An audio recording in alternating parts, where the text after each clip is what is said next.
Notre Seigneur, je salue tous ceux qui sont arrivés entre temps et nous allons continuer ce moment avec le groupe de l'eau. Alléluia, gloire à Jésus. Nous vous bénissons en ce matin. Vous allez bien?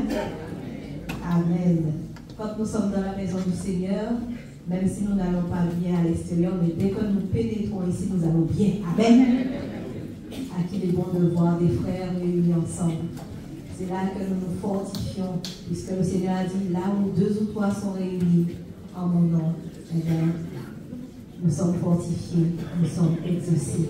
Le frère a lu le passage qui dit, réjouissons-nous dans le Seigneur, louons, élevons notre Dieu. Amen. Vous êtes prêts à le faire en ce matin? Sommes-nous prêts à nous réjouir dans le nom de Jésus? Alléluia. Merci Seigneur parce que nous sommes au bon endroit, au bon moment. Nous pensons à l'église persécutée, à ceux qui sont obligés de se cacher pour faire ce que nous faisons ce matin. Nous bénissons Dieu pour cette liberté d'expression qu'il nous donne. Alors profitons-en à plein osier et soyons reconnaissants pour cette grâce. Ce matin, nous sommes dans la joie et nous allons l'exprimer au roi des rois, au Seigneur des seigneurs qui est présent ce matin. À nouveau réunis pour louer le Seigneur. À nouveau réunis dans le même cœur. Alléluia. N'hésitez pas à taper les bébés. Nous savons que bientôt il y aura des chants dans les rues. Mais là, nous sommes là vraiment pour louer le roi des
Quel sauveur merveilleux je possède. Il s'est sacrifié pour moi. Alléluia. Gloire à Jésus. Merci pour ta grâce. Merci Jésus. Nous comptons sur ta grâce éternelle. Oh, reçois, Seigneur mon Dieu, notre reconnaissance en ce matin. Nos actions de grâce sont à toi. Alléluia. Gloire à Jésus. Quel sauveur merveilleux je possède. Attaché à la croix pour moi, tu as été Jésus.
Amen.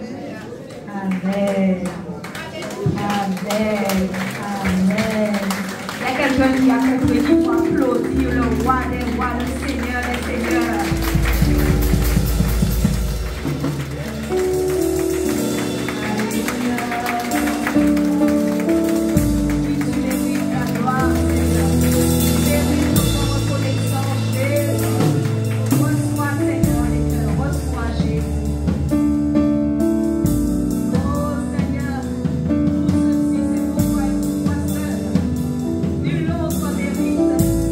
Cette adoration, Seigneur.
le roi des rois.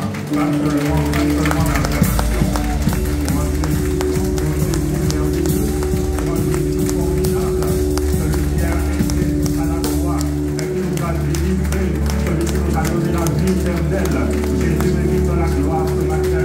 Jésus mérite l'honneur ce matin. Jésus mérite l'adoration ce matin. Et nous sommes un peuple. Nous n'adorons pas Dieu seulement pour se livrer dans nos vies. Nous adorons Dieu parce qu'il est Dieu, parce qu'il nous a sauvés, parce qu'il nous a donné la vie éternelle. Et nous sommes un peuple, quelle que soit la situation, quelle que soit la circonstance dans laquelle je me trouve, je lève mes mains vers le ciel et je dis que Jésus est merveilleux. Je lève mes mains vers le ciel et je dis que Jésus est admirable. Je lève les mains, les yeux vers le ciel et je dis que Jésus est digne de louange. Jésus est digne d'adoration. Jésus est digne d'être glorifié. Et rien, ni personne, aucune circonstance, aucun événement ne va m'empêcher de donner gloire à Jésus, ne va m'empêcher de louer son Seigneur. Alléluia. Je confesse ce matin que 1000 sont à ma droite, 10 000 sont à ma gauche. Je ne suis pas atteint parce que l'Éternel est mon bouclier, parce que l'Éternel est ma lumière et mon salut. Alléluia.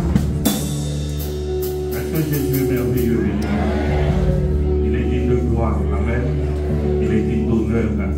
Et moi, je suis content d'être son enfant. Ah, je le remercie de m'avoir choisi. Je ne le méritais pas. Je pense que toi non plus. On ne le méritait pas, mais il nous a choisis. Il a voulu que nous soyons ses enfants. Et ce matin, il porte un regard favorable sur nous. Ce matin, Dieu prend plaisir à voir son peuple rassemblé ensemble pour le louer, pour lui donner gloire. Ce matin, au-delà de nos péchés, au-delà de nos faiblesses, Dieu se réjouit de voir ce peuple qui a pris la décision de le suivre, qui a pris la décision de marcher avec lui. Vous savez pourquoi j'aime Jésus? Parce que lorsque je tombe, il me relève. Parce que lorsque je suis découragé, il vient m'encourager. Lorsque je suis triste, il vient me consoler. Il vient ramener la joie dans mon cœur. Et au sein de mes problèmes, au sein de mes difficultés, parce que ceux qui sont au dehors, ils ont aussi des problèmes, des difficultés. Mais la grâce que nous avons, c'est que lorsque nous avons des problèmes, des difficultés, nous savons vers qui nous tourner. Il nous dit au jour de la détresse, invoque-moi et je te répondrai. Alléluia. Béni soit le nom de Jésus. On peut s'asseoir tranquillement. Alléluia.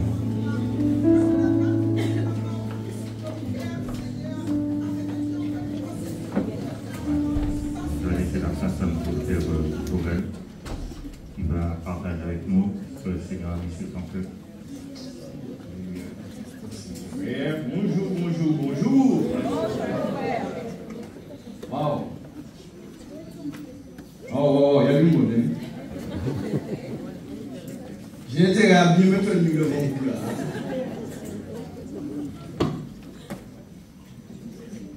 Mais du moment que c'est Jésus qui m'envoie. Le problème. Amen. Gloire soit Dieu à Dieu. Donc un grand bonjour à vous tous qui êtes présents et sur le net également. Que Dieu vous bénisse tous ensemble. La vie chrétienne, c'est la plus belle vie qui soit. Ah ouais. Normalement, mis à part ceux qui se sont invités qu'eux-mêmes et qui ne sont pas habitués, tout le monde devrait dire Amen. Amen. La vie chrétienne est la plus belle vie qui soit. C'est-à-dire la vie de communion avec Christ. On est d'accord? Pas juste la religiosité. La religiosité, je vous rappelle, c'est la tendance ou le sentiment qui oriente une personne vers le domaine spirituel ou religieux, mais sans que cette personne adhère nécessairement à la doctrine, ou sans qu'elle y adhère totalement à la doctrine qui est enseignée. C'est une attitude légère et c'est très grave. J'ai juste rappelé cela. C'est pas encore le message, hein? C'est une petite chose que j'ai sur le cœur. Ça vous prépare pour le message. Je disais que la vie chrétienne est belle, mais il y a des fois où tous nous ressentons ça, hein, dans des moments difficiles. Il y a ces périodes où on ne comprend pas. On se dit même, où est Dieu? Franchement. Il y a comment que c'est dû arriver? Mais le truc qu'il y a, c'est que Dieu est toujours là. Il est toujours le même. Donc nous sommes éprouvés et en même temps nous sommes joyeux. Oui. Oui. Mais moi aussi je suis joyeux. Et je suis éprouvé, je vous le dis. Quand je vous dis que je suis éprouvé, quelqu'un pourrait dire, mais qu'est-ce qui arrive aux frères? Alors, ce n'est pas personnel. Depuis quelques semaines, le Seigneur a mis sur mon cœur les gens qui ont accepté Christ et qui ne sont plus dans la maison. Et vous savez, pendant longtemps, je me suis fié à cela. De toutes les façons, la Bible dit que dans les derniers temps, beaucoup abandonnent la foi. Les gens vont chercher une foule de docteurs selon leur cœur pour, tout en voulant suivre Dieu, mais en même temps, trouver des gens qui enseignent de manière à ce qu'ils se maintiennent de leur péché. Donc c'était ma vision. Mais depuis quelques semaines, peut-être 2 ou 3 mois, le Seigneur fait monter sur mon cœur une compassion pour ces gens-là. Tu vois, moins un regard de jugement sur eux, mais une compassion, une miséricorde pour eux, afin qu'ils reviennent. Je ne parle pas de personnes qui n'ont pas encore connu Christ, hein. Je parle de personnes qui ont accepté. Et Dieu permet que je sois en contact avec quelques cas que j'essaie de dire. Et je dis, c'est pas encore le message, mais ça ne m'oublie pas. Jeudi qui passait, là, je me suis levé avant de partir au travail et comme chaque matin, je passe un moment devant Dieu et je suis là en train de prier. Et je prie dans ce sens-là pour tous les frères et sœurs qui ne sont plus ce qu'on dit rétrogrades. Ils ne sont plus là. Je vais dans ma Bible après, je vous la Bible. Et Dieu m'a conduit dans Jérémie chapitre 2, chapitre 3, chapitre 4, vous pouvez lire chez vous, qui parle exactement de cela. La parole d'Israël qui s'était éloigné du Seigneur. Et donc, ça c'est ma relation avec Dieu.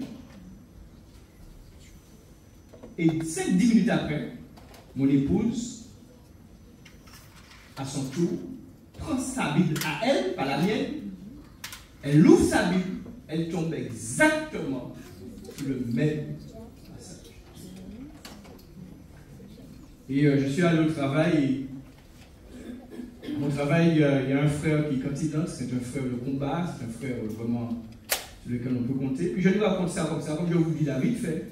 Il me dit, Joël, c'est une révélation pour Dieu, pas au moins ça.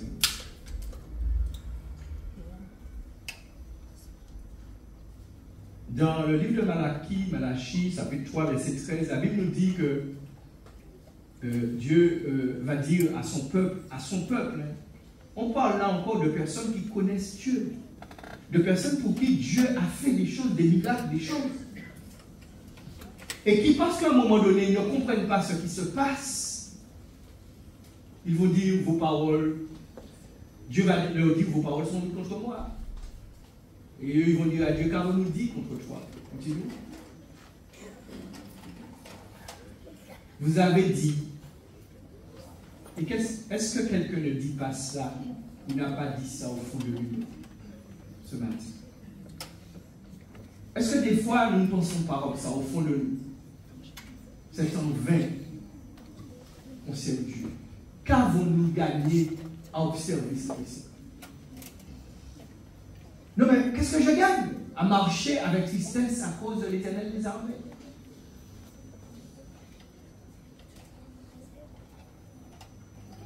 Et cela arrive souvent dans des moments d'incompréhension où on se demande où est Dieu?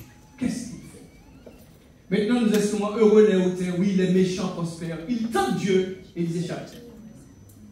Les enfants de Dieu qui voient les choses comme ça. Continue. Alléluia pour ce verset.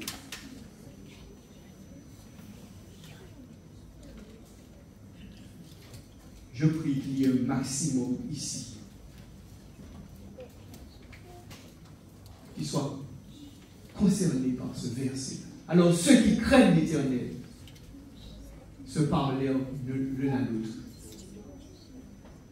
Non seulement ils se parlèrent l'un à l'autre, mais on peut supposer qu'ils criaient aussi à Dieu, puisque la Bible dit l'Éternel fut attentif. Il écouta. C'est-à-dire que Dieu va faire grâce. Dieu va faire grâce.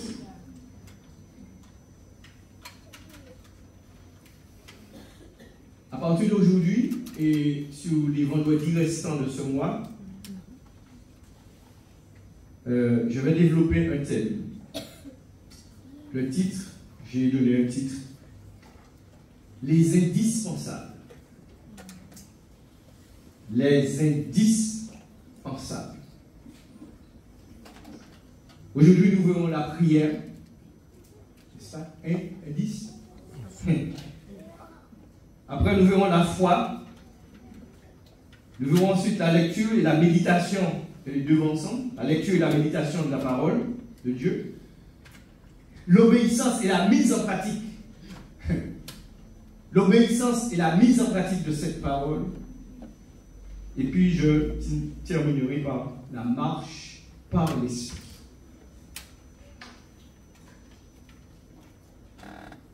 Qu'est-ce qui est indispensable, les amis? Quelques synonymes d'indispensable: inévitable, obligatoire, dont on ne peut se passer, vital. Tout ça, ça signifie la même chose. Obligatoire, inévitable, on ne peut pas l'éviter. Dont on ne peut se passer. Prenez comme exemple l'oxygène qui nous permet de respirer. On ne peut pas se passer ça. Dans la vie chrétienne, il y a des indispensables. Et ces indispensables-là fonctionnent et travaillent ensemble. L'un ne va pas sans l'autre. Ils travaillent ensemble. C'est comme si tu lis la parole, tu la médites, mais tu ne fais pas pratique. C'est comme si tu pries, mais en fait, tu n'as pas la foi. Ou alors tu dis que tu as la foi, oui, j'ai la foi, mais tu ne pries pas.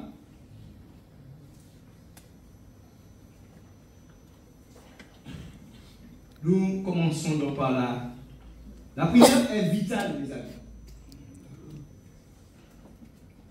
Et elle démarre d'abord dans le spirituel pour se concrétiser physiquement après. Quand je vous dis que la prière est vitale, j'ai pensé à ce qui m'est arrivé il y a un peu plus de 2 ans maintenant. Il y a un peu plus de 2 ans, pour vous montrer le spirituel et puis le physique. Parce que si je suis devant vous là, aujourd'hui, physiquement, c'est parce que quelque chose s'est passé. Le 11 septembre 2022, alors que je suis à mon travail un dimanche après-midi, je suis là avec Dieu à marmonner dans mon cœur, dans mon bureau, à faire le travail. Et puis, ce dimanche après-midi, c'est calme, je suis là tranquille, il y a un collègue là, mais dans mon cœur, je parle avec Dieu. Et tout d'un coup, j'entends tout au fond de moi, Satan va chercher à te tuer. J'aimerais dire, quand je parle comme ça, à ceux qui disent, parce que souvent dans cette vision des choses, ah non, frère, ça peut pas se faire, que ça t'essaie de te tuer. Hein? Pardon? La Bible dit qu'il warn, les amis. Donc il rôde pas autour des méchants, seulement il rôde. Et s'il y a des gens autour desquels il rôde comme un vautour, c'est bien les chrétiens. J'entends ça au fond de moi. Et donc, tout de suite, j'ai un réflexe.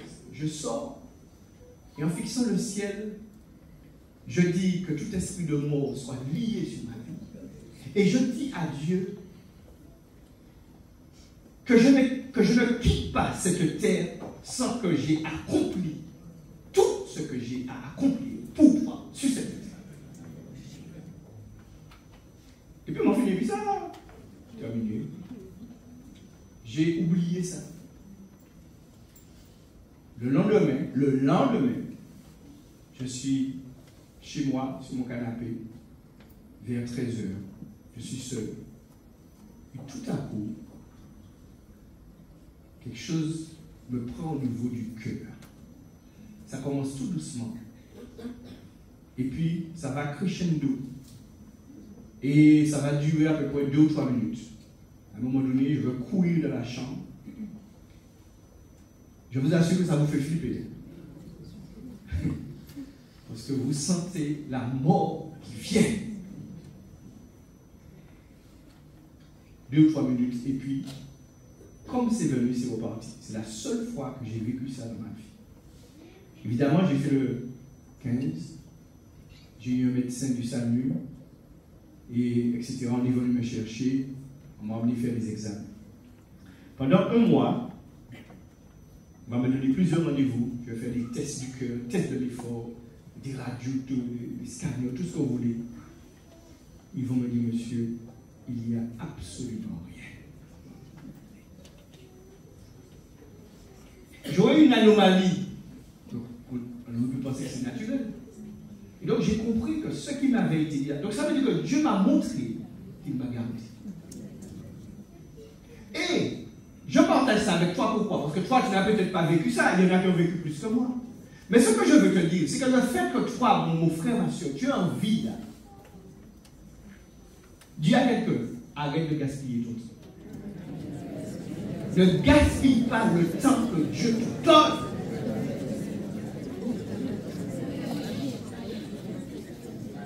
Le temps, mes bien-aimés, déjà le temps appartient à Dieu et il est très précieux.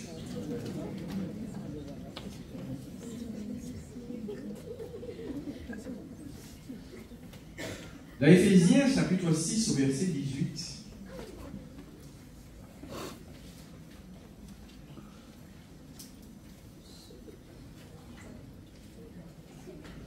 nous est dit ceci.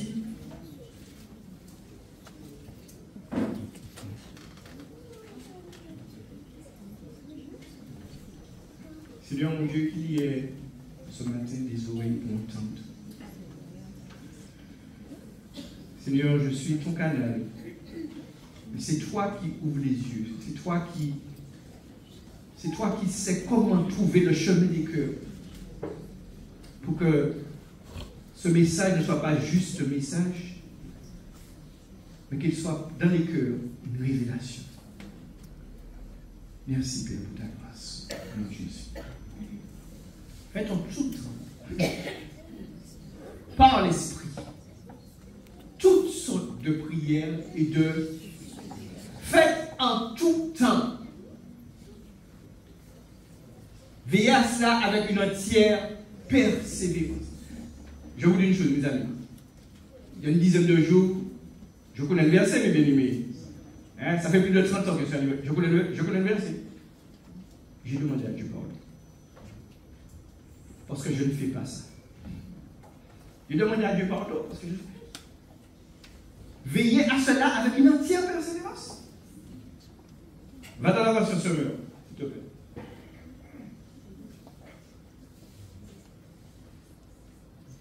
En toutes circonstances, faites toutes sortes de prières et de requêtes sur la conduite de l'Esprit, c'est-à-dire du Saint-Esprit. Faites-le avec vigilance et constance. Moi, je vous dis, je dis au Seigneur pardon, parce que je ne fais pas ça. Mais je ne m'arrête pas là, il faut corriger ça. Tu vois, Seigneur, je te demande pardon parce que. Et puis la vie continue comme si tu n'as jamais vu ça. Ça n'a pas de sens. Il faut que quand tu as compris ça, qu'il y ait un changement de ta vie de prière.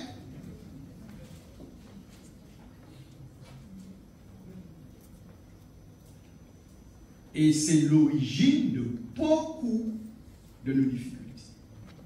Vous vous rappelez ce que le frère Baxter a dit ici? Il a dit, dans l'un des jours de ses conférences, qu'il y a une entité sur cette œuvre, l'Union chrétienne. Et elle est là parce qu'il n'y a pas assez de prière. Il y a quelque chose sur cette œuvre qui bloque. Vous savez pourquoi? Parce que nous ne prions pas suffisamment.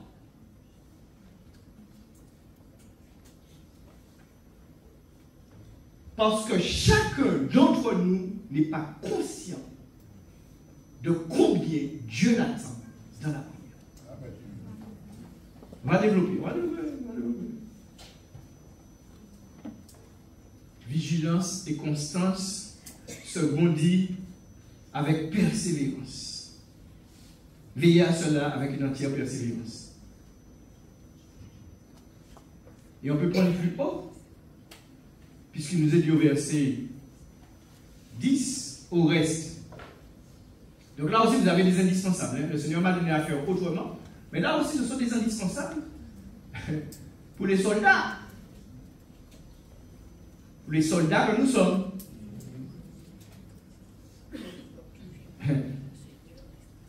Au reste, fortifiez-vous dans le Seigneur, d'accord? Donc toi là, fortifie-toi dans le Seigneur. Mais comment tu vas te fortifier dans le Seigneur? C'est en le cherchant dans la prière. C'est aussi en allant dans sa parole. C'est comme ça que tu vas te fortifier dans le Seigneur. Continue. Revêtez-vous, soldats, de toutes les armes de Dieu afin de pouvoir tenir ferme contre les ruses du diable. Cela veut dire que si tu ne le fais pas, tu vas flancher devant les ruses de Satan. Vous savez que je suis venu au Seigneur, alors les anciens, je ne dis pas ça contre vous, hein? D'accord? Mais enfin, moi j'ai compris à mes débuts avec le Seigneur que tu acceptes Christ, c'est beau. C'est ça que j'ai cru, c'est ça que j'ai compris. Et donc, pendant plusieurs années, je n'étais pas vigilant. Non, il faut enseigner. Alors, vous savez, les indispensables, je vous dis ça au passage. En fait, les indispensables sont de la parole de Dieu. Donc, je pourrais très bien vous dire, je pourrais prendre simplement lisez, méditez la parole, obéissez. Et puis comme ça, vous auriez les indispensables. Puis on s'arrêtait là. Comme souvent, ça nous a été prêché, n'est-ce pas? Si on se plie à la parole de Dieu, à tout ce que Dieu nous demande, si on lui obéit, on trace notre chemin. Même au travers des difficultés. Le problème, c'est que ça, c'est global, tu vois. Quelqu'un a dit, je ne sais pas où c'est sorti, c'est pas écrit dans la Bible, en tout cas, que Satan est dans les détails. Mais ce que j'ai découvert aussi, c'est que Dieu est dans les détails. Et donc, c'est pour ça qu'il est bon pour nous, c'est ce que nous faisons là. Nous détaillons les choses. Pour que nous ayons une conscience plus élargie sur ce que Dieu attend de nous. On est d'accord? Donc, afin de pouvoir tenir ferme contre les ruses du diable, continue. Car nous n'avons pas, mes amis, à lutter contre la chair et le sang. Tu n'as pas à lutter, en fait, contre un être humain. Mais il y a des dominations, des autorités contre les princes de ce monde de ténèbres, des esprits méchants dans les lieux célestes. Parfois même vis-à-vis de chrétiens, en fait c'est contre ça que tu as à lutter. Et trop souvent, nous entrons dans un combat avec quelqu'un. Et pourquoi ça nous arrive? Parce que notre vie de prière n'est pas assez intense. notre communion, du coup, n'est pas assez profonde avec Dieu. Et du coup, notre discernement également est dilué. Comme on dilue de la peinture dans l'eau, ce que vous voulez. Elle n'est pas pure, elle n'est pas, tu vois, ton discernement est atténué. Mais quand tu es en communion avec Dieu, pendant que la personne parle, quand elle t'a dit telle chose, tu as déjà discerné. Des fois, tu comprends qu'il faut te taire. Il faut mener le combat autrement. C'est pourquoi je vous dis, même si vous envoyez un mot à quelqu'un qui est rétrograde, comme on dit, mais surtout, tenez-vous à la brèche de cette personne-là. Car la Bible nous dit que ceux qui ont entendu l'évangile et qui se détournent, leur cas est encore plus grave que les autres.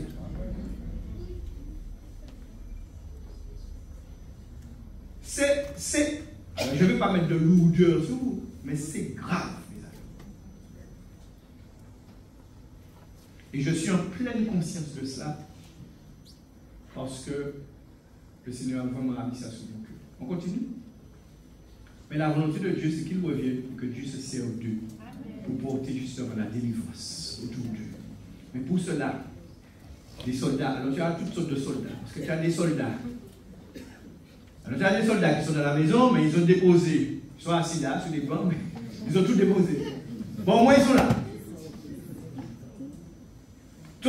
Bon, mais ils sont quand même bien, mais ils sont là. Bon, ils sont là. Mais tu en as qui sont là, mais ils sont blessés. Ah, ceux-là, ils sont blessés. Alors, c'est pas eux qui vont mettre quoi que ce soit sur eux. Et puis, tu as ceux qui sont dehors. Ce sont des soldats aussi, mais ils ont tout abandonné. Il a le diable se sert d'eux, selon que Dieu permet. Amen. Donc, le peu là, vous voyez ce qu'on a lu dans Malachie? Ceux qui craignent l'Éternel. Puisque les autres vont dire, dans le même peuple, hein, c'est comme si nous sommes là. Il y a une partie qui dit, qu'est-ce qu'on fait là? On perd notre temps. Donc leur foi, ils sont là, ils viennent. Mais il n'y a rien. Et puis il y a un petit peu qui est là.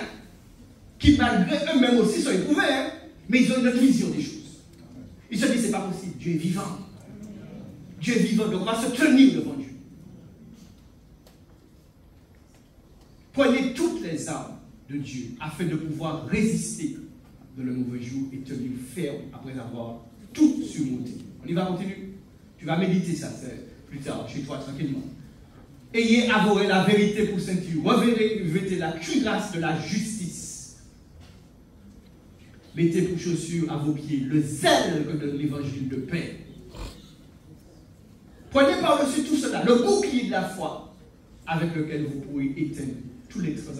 Comment tu vas éteindre les traits enflammés du diable? Ce qui, à peine qu'il présente son truc là, vous avez accueilli à la source.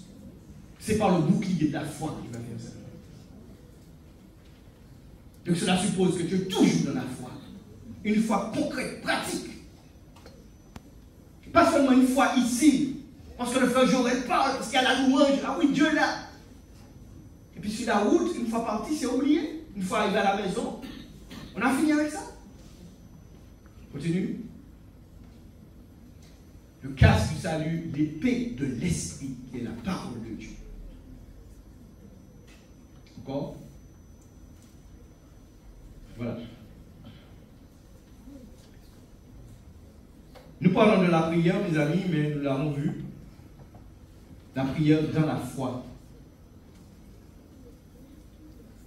La foi qui elle-même est une, Hébreux 11, verset 1, une ferme assurance des choses qu'on espère, démonstration de celles qu'on ne voit pas. On va détailler ça dans un petit moment.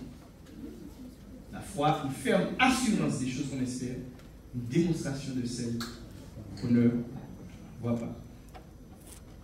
La foi est indispensable à la prière. Ils travaillent ensemble. L'un sans l'autre, tu es de la religiosité. Tout simplement. Jacques chapitre 1er, verset 6 va nous dire quoi? Lorsque nous prions, lorsque nous demandons à Dieu quelque chose, quel que soit, qu'il demande avec foi sans douter. Car celui qui doute est semblable au flot de la mer, agité par le vent et poussé de côté et d'autre. Donc nous avons besoin que notre foi même soit fermée pour que lorsque nous prions, nos prières soient exaucées.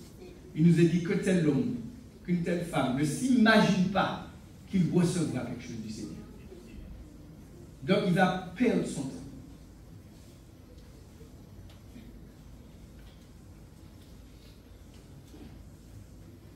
N'oubliez pas ce qu'il nous est dit. Faites en tout temps par l'Esprit. C'est-à-dire que je peux me lever puis je prie. Il faut prier. Je prie. Ah, mais tu peux faire une heure, ça. Tu peux faire des comme ça. Il faut que quand tu pries, c'est ça prier par l'Esprit. C'est-à-dire que, en fait, tu es en communion déjà avec Dieu. Vous voyez, je me suis levé jeudi, j'ai commencé à prier pour les frères et sœurs qui ont quitté la maison, qui ont quitté l'église, qui ne sont plus là. Et tu vois que, après, Dieu me donne un verset qui parle exactement de ça, ainsi que mon épouse, c'est exactement le même verset. Ça veut dire, mes bien-aimés, que l'Esprit de Dieu me conduisait. J'étais conduit par l'Esprit. Mais comment ça se fait? Comment? Souvent, c'est des questions. Ce sont des questions, normalement, je dis qu'on ne devrait même pas poser en tant qu'enfant de Dieu. Sauf un petit qui vient de prendre son baptême, là, qui ne sait pas. Tu ne sais pas comment. Mais comment être conduit par l'Esprit? Mais c'est-à-dire qu'il faut ouvrir ton cœur à Dieu. Il faut que dès que tu ouvres tes yeux, ta pensée est déjà sur Dieu. Tu cherches déjà Dieu à ton éveil de ton cœur. C'est la première chose que tu cherches. Et le Saint-Esprit qui est là, qui voit ta disposition de cœur, eh bien, il te conduit.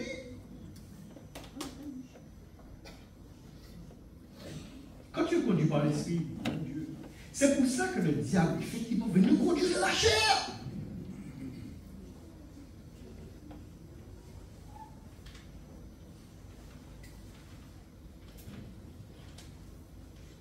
La prière, mes bien-aimés, et la foi aussi. Je vais vous donner une définition que le Seigneur m'a. Quelque chose qui m'inspire. Soyez attentifs. Vous pouvez noter.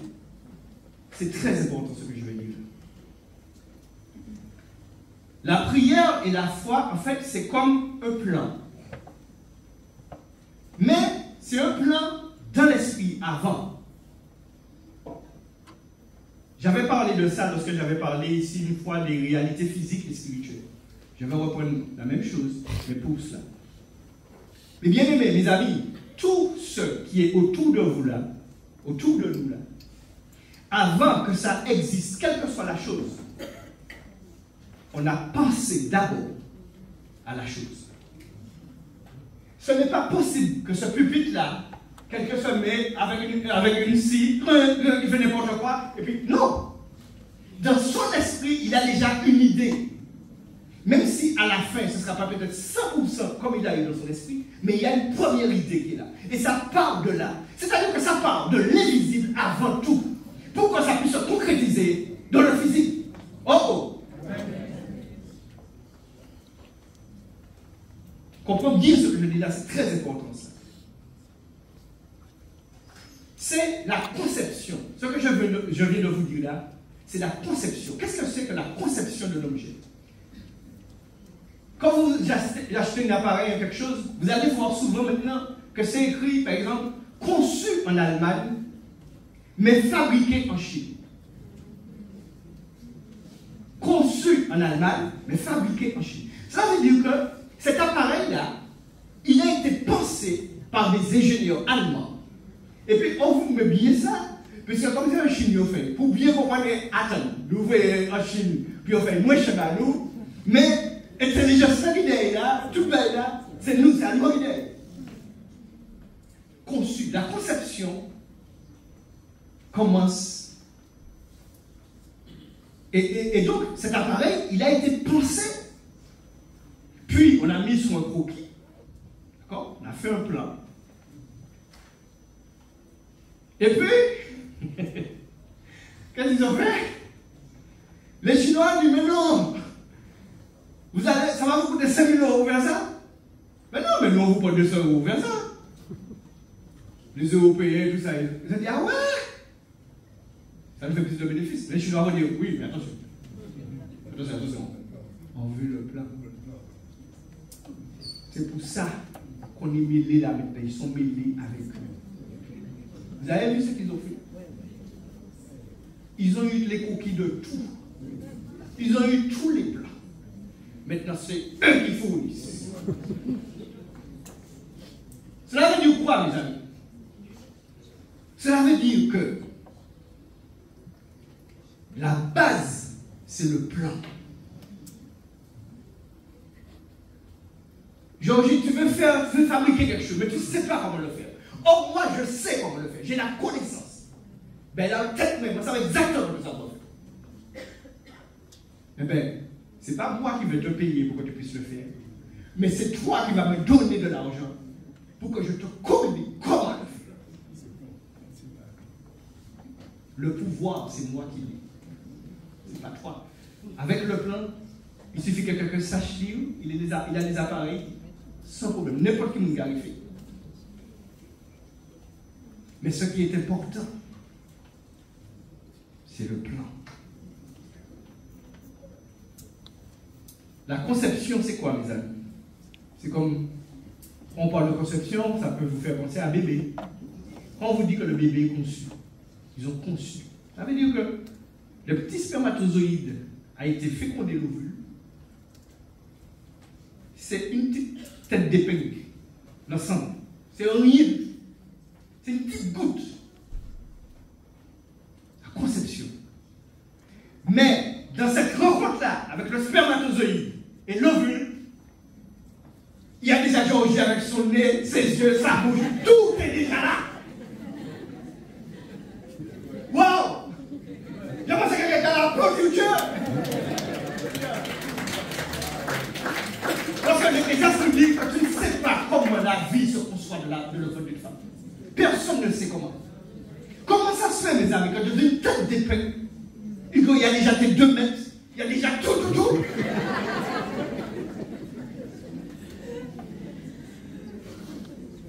S'il n'y avait pas de conception, s'il n'y avait pas eu de conception, il n'y avait pas de jouet, il n'y avait pas de nabo, il n'y avait aucun de conception. Voyez la prière comme la conception. Voyez la prière comme la base. Vous comprenez un peu l'importance de la prière? Et pourquoi le diable distrait comme ça les chrétiens pour qu'ils ne parlent vraiment en prière? Là, je ne parle pas d'un Seigneur béni ma petite journée, fais-moi grâce aujourd'hui. Amen. Je ne parle pas de ça.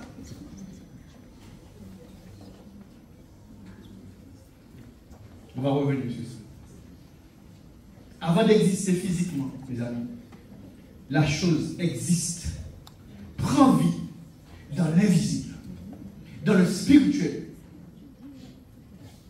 Quand il n'y a pas de prière, il n'y a pas de plan, il n'y a pas de vision. Et donc, soit rien ne se fait, ou alors, c'est du n'importe quoi qui se fait. Il n'y a pas de vision. Il n'y a pas de plan, il n'y a pas vraiment de prière. Donc on entend, on fait. Imaginons que je vais faire un bureau, mais enfin, j'ai pas de dimension, j'ai rien. Alors je coupe comme ça, après, ah mince, aïe, oh mince. Et des fois, voilà comment les chrétiens font des choses. Voilà comment ils réalisent des choses dans leur vie. Il n'y a pas de sens. On ne comprend pas. Pourquoi? Parce qu'on ne s'est pas tenu d'une manière profonde, sincère, pour avoir la direction. Mes amis, je vous dis une chose. Tout ce que je fais, j'ai appris à remettre tout ce que je fais dans les mains de Dieu. Pas seulement quand je vais prêcher. Je vais en ville, dans un bureau. Je sais qu'il y a des hommes. Expérimentez ça, mes amis. Tenez-vous sérieusement devant Dieu avant de descendre, aller faire des démarches. Vous allez voir quelque chose. Je l'ai déjà vécu plusieurs fois. Je dis non, normalement, Hugo, à cette heure-là, je devais être en plein embouteillage. La route est libre. Mais j'ai prié pour ça. J'ai dit, Seigneur, libère la route pour moi. Et on peut penser que c'est un hasard. Bon, mais je l'ai vécu plusieurs fois. Et c'est vrai. Mais qui fait ça? Oui, non, mais je parle de nous. Les gens ne demandent pas de me répondre. J'ai dit, qui fait ça? Qui pense à ça? Non, on pense à voiture. Vous demandez ça, mon frère. On arrive dans un bureau, mes amis. Qui remet la personne qui va nous recevoir? Qui doit remettre devant Dieu? Qui fait ça? Ah, les petits détails. C'est un petit détail. Ça n'est rien. Devant Dieu, mes amis, tout est important. Comprenez ça. Il n'y a pas de hasard avec Dieu. Tout est important. C'est pour ça que moi, j'ai une façon de travailler qui fait que je travaille sur le corps. Soit le matin, soit l'après-midi, soit la nuit. Quand je travaille la nuit, la journée, je suis chez moi. Après, j'ai 2 jours de repos. Et à un moment donné, je me plaignais de mon travail. Et un jour, Dieu m'a fait comprendre une chose. Ben, les petits garçons, le temps que je t'ai donné là, j'ai compris. C'était pour que je médite sa parole, que je me tienne la prière. Tu n'as peut-être pas autant de temps que moi, mais le temps que tu as, le temps que Dieu te donne, comprends ce qu'il fait. Comprends ce qu'il fait. Autre chose, mes amis, la volonté de Dieu, donc de l'Esprit, c'est d'abord la prière.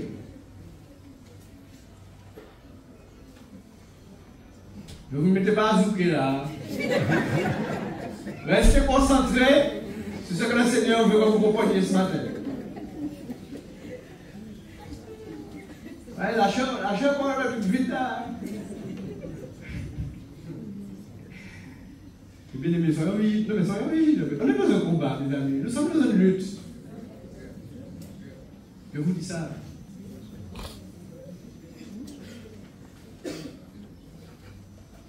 Je reprends la volonté de Dieu, donc de l'Esprit, du Saint-Esprit. C'est d'abord la prière avant. Ça, c'est la volonté de Dieu. La conception, certes invisible, mais sage et prévoyante, il y aura à ce moment-là une prise en main, une direction de la parole de Dieu. Je reprends la conception, qui est donc la prière. Dans la prière, on conçoit. On conçoit. On se tient devant Dieu pour quelque chose, qu'importe la demande. Si on prie, c'est parce que la chose n'est pas encore. Elle n'est pas encore réalisée. La conversion d'une personne, c'est pas moi, l'achat de terrain, d'une maison, d'une voiture, que tu puisses aller plus loin avec Dieu, un péché qui est là, qui te tient, que tu n'as pas encore lâché. Mais parce que tu te tiens devant Dieu avec un cœur honnête et bon, un cœur sincère dans la prière, ça vient. Ça vient. Ça va se concrétiser. Le péché, tu vas finir par l'abandonner. C'est pour ça que si quelqu'un veut abandonner son péché, Dieu lui donne la force de l'abandonner. Comme nous sommes tous différents avec la tête plus ou moins dure, il y en a qui ça va aller vite, il y en a qui ça va prendre 6 mois. Mais, ça va finir par se concrétiser. Donc ça, c'est la volonté de Dieu. La volonté de la chair et de Satan, c'est le contraire.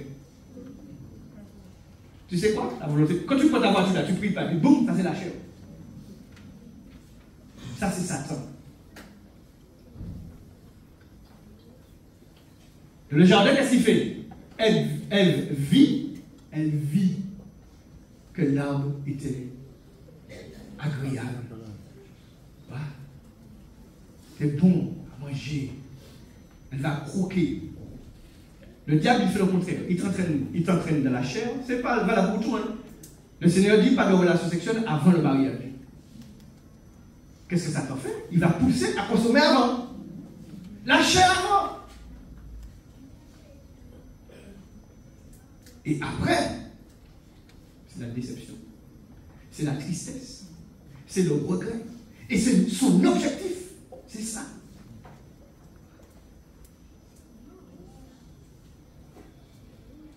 D'abord le physique, le diable.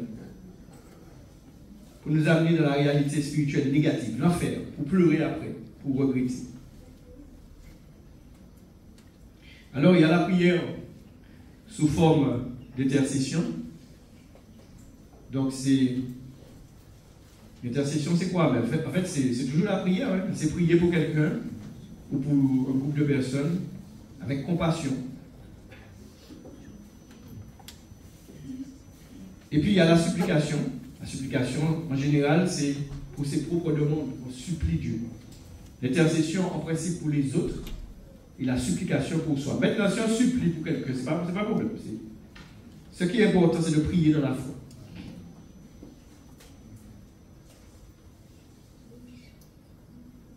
Et bien aimés, je vous encourage à être vigilant. Nous avons vu que pour que la chose se réalise physiquement, il y a d'abord une conception.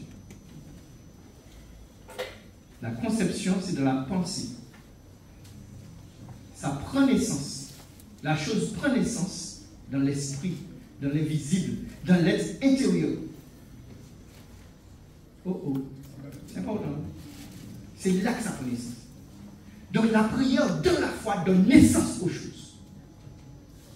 Quelle que soit la chose, la guérison, la délivrance, quel que soit le travail, ça prend naissance d'abord dans l'intérieur de toi, c'est-à-dire de ta communion avec Dieu par la foi. Quel que soit. Mais le diable, tu as des problèmes de ton foyer, il va te pousser à parler, il va te pousser dans la chair avant. Il va te pousser dans la chair, il va te pousser pour que charnellement tu puisses changer l'autre. Ce n'est pas ce qu'il faut faire. Il faut concevoir de ton cœur, de ton être intérieur, entre dans ta chambre, ferme la porte, ton Père qui voit dans le secret. Agis. L'Église, je vous le dis, a perdu ça. Et le diable se moque de beaucoup. Moi, il s'est dit la moquer de moi, c'est je fais un songe. Et priez pour moi. Mais nous n'avons pas à avoir peur de lui, mes amis. Ce que nous avons à faire, c'est de saisir les indispensables et puis d'y entrer. Alors, tu es un chrétien, un disciple de Christ, et puis tu ne supportes pas le silence. Lorsque tu arrives chez toi, il faut absolument pas faire quoi faire. Pas courir les mains en télé bien forêt là.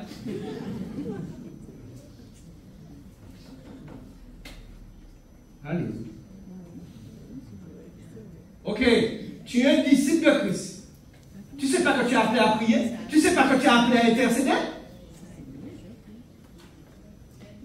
La première chose que tu fais, tu rentres chez toi, tu ne supportes pas le silence, tu mets un bouclier dans la maison. Je ne te dis pas, mon frère, ma soeur, je ne pas regarder la télé. Mais je suis fatigué de dire ça ici. Comprends qu'à un moment donné, il y a un bouton rouge sur ça. Il y a un bouton rouge dans ce, tu sais.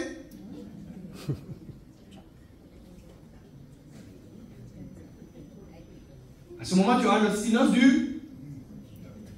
Je te dis, comme c'est fait jouer, bien voici, je te dis. C'est la biblique. Le silence du frigidaire. Il n'y a que ça. Oh, j'aime tellement ça. J'aime mon épouse qu'elle est là avec moi. Amen, alléluia. Mais j'aime aussi quand je suis seul. Wow. Et comme ça, je dis à Dieu des choses que personne n'entend, c'est Dieu avec moi. Dieu est mon psychologue. Mais c'est pas Amen, tu devrais dire moi aussi. Voilà, Dieu est mon psychologue. Il est mon psychologue. Je lui dis tout, je lui ouvre mon cœur. Il est mon psy. Il est là, il m'écoute. Et puis, à un moment donné, s'il a quelque chose à me dire, il va me dire oui, mais. C'est bien ça. Ou d'autres fois, je ne vais pas l'entendre, puis après, je vais voir qu'il a agi. Il a entendu. C'est le meilleur des psychologues. Il ne va pas dire à personne ce que tu lui as dit. C'est gratuit. C'est gratuit. Le prix que tu as payé, c'est quoi le prix que tu as payé? Du temps. Tu veux mieux aller sur le ton de Dieu. de tout ton cœur. Qu'est-ce qu'il nous a fait qu'on puisse pas l'aimer de tout notre cœur? Non, franchement, qu'est-ce qu'il nous a fait, Dieu? Nous n'avons pas chanté attaché à la croix pour nous. Qu'est-ce qu'il nous a fait, le béni? Pour que nous ne puissions pas l'aimer de tout notre cœur, de toute notre âme, de toute notre force. On va s'arrêter là. Je vous donne rendez-vous vendredi si Dieu veut. On va continuer. Seigneur, cet instant, tu es là. Tu nous observes tous. Je le crois, ta parole, moi-même, elle m'a fait du bien. Tu nous rappelles simplement ce que nous savons déjà, mais tu nous rappelles ce matin, parce que tu vois une nécessité que nous puissions vraiment revenir dans la prière. Que nous puissions vraiment revenir dans cette foi concrète. Alléluia. Seigneur, tu ne nous donnes jamais ta parole sans nous tendre la main pour nous aider. Seigneur, que tous ici aient un cœur honnête et bien disposé pour qu'ils saisissent ta main et que tu lui donnes d'entrer dans cette dimension de prière avec toi. Que nous puissions commencer à avoir des changements dans nos familles, autour de nous et dans l'Église. Père, fais-nous grâce au nom de Jésus. Amen. N'oublie pas le silence du frigidaire.